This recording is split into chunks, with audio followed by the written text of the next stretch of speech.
Ordinary American presidents. Thomas Jefferson wrote the immortal words that guide this nation.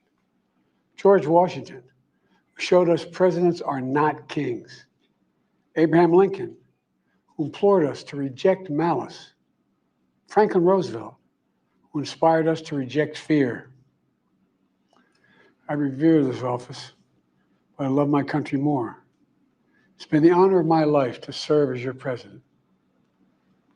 But in the defense of democracy, which is at stake, I think is more important than any title. I draw strength and I find joy in working for the American people. But this sacred task of perfecting our union is not about me. It's about you, your families, your futures. It's about we, the people. We can never forget that. And I never have. I've made it clear that I believe America is at an inflection point. One of those rare moments in history when the decisions we make now will determine our fate of our nation and the world for decades to come. America's going to have to choose between moving forward or backward, between hope and hate, between unity and division.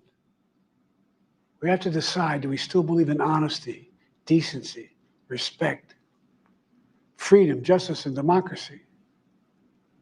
In this moment, we can see those we disagree with not as enemies, but as fellow Americans. Can we do that? Does character in public life still matter? I believe I know the answer to these questions because I know you, the American people. And I know this, we are a great nation because we are good people. When you elected me to this office, I promised to always level with you, to tell you the truth.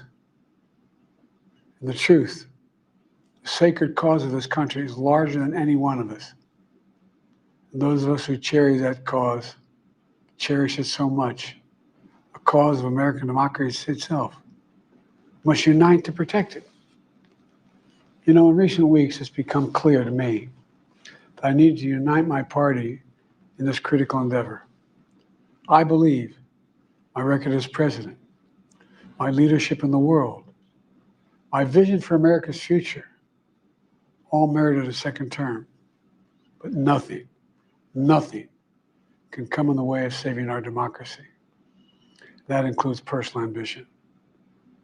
So I've decided the best way forward is to pass the torch to a new generation. It's the best way to unite our nation. You know, there is a time and a place for long years of experience in public life. There's also a time and a place for new voices, fresh voices, yes, younger voices. And that time and place is now. Over the next 6 months, I'll be focused on doing my job as president. That means I'll continue to lower costs for hardworking families, grow our economy. I'll keep defending our personal freedoms and our civil rights, from the right to vote to the right to choose. I'll keep calling out hate and extremism. Make it clear there is no place in America for political violence or any violence ever, period. I'm going to keep speaking out to protect our kids from gun violence. Our planet from climate crisis is the existential threat. And I will keep fighting for my cancer moonshot so we can end cancer as we know it, because we can do it. And I'm going to call for Supreme Court reform because this is critical to our democracy, Supreme Court reform. You know, I will keep working to ensure America remains strong, secure, and the leader of the free world. I'm the first president in this century to report to the American people that the United States is not at war anywhere in the world. We'll keep rallying a coalition of proud nations to stop Putin from taking over Ukraine and doing more damage. We'll keep NATO stronger, and I'll make it more powerful and more united than any time in all of our history. I'll keep doing the same for our allies in the Pacific. You know, when I came to office, the conventional wisdom was that China would inevitably surpass the United States. That's not the case anymore. And I'm going to keep working to end the war in Gaza, bring home all the hostages, and bring peace and security to the Middle East and end this war. We're also working around the clock to bring home Americans being unjustly detained all around the world. You know, we've come so far since my inauguration.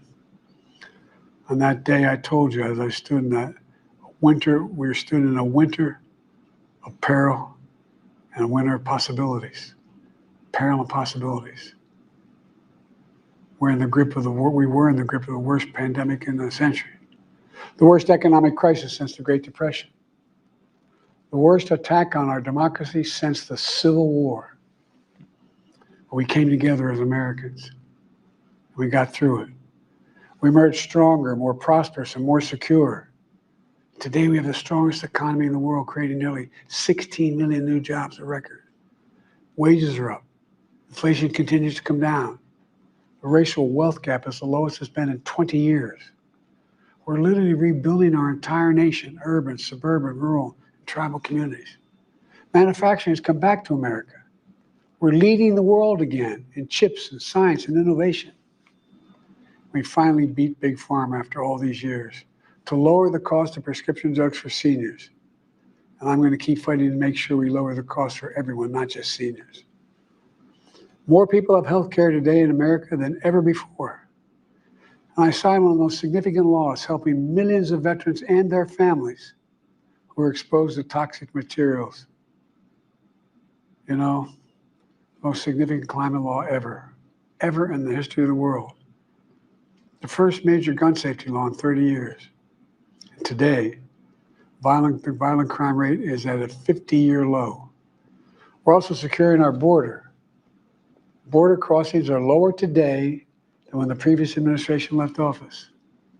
I've kept my commitment to appoint the first black woman to the Supreme Court of the United States of America.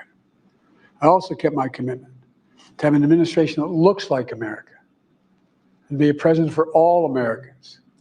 That's what I've done. I ran for president 4 years ago because I believed and still do that the soul of America was at stake. The very nature of who we are was at stake. And that's still the case. America's an idea. An idea stronger than any army, bigger than any ocean, more powerful than any dictator or tyrant. It's the most powerful idea in the history of the world. That idea is that we hold these truths to be self-evident.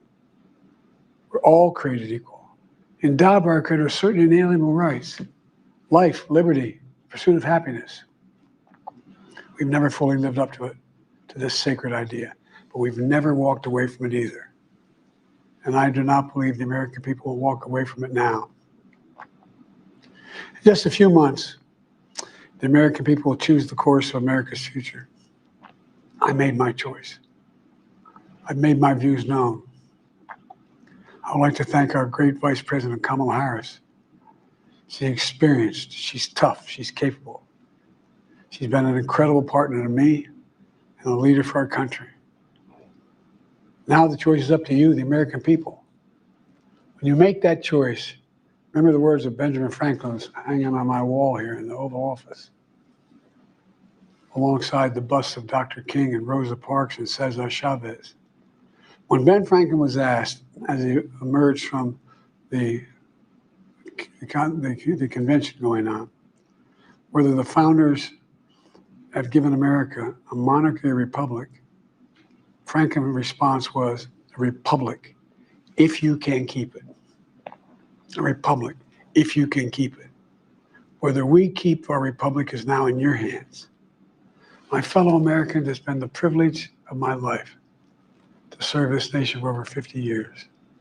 Nowhere else on earth could a kid with a stutter, from modest beginnings in Scranton, Pennsylvania, and Claymont, Delaware, one day sit behind the resolute desk in the Oval Office as President of the United States. But here I am. That's what's so special about America. We're a nation of promise and possibilities, of dreamers and doers, of ordinary Americans doing extraordinary things. I've given my heart and my soul to our nation, like so many others.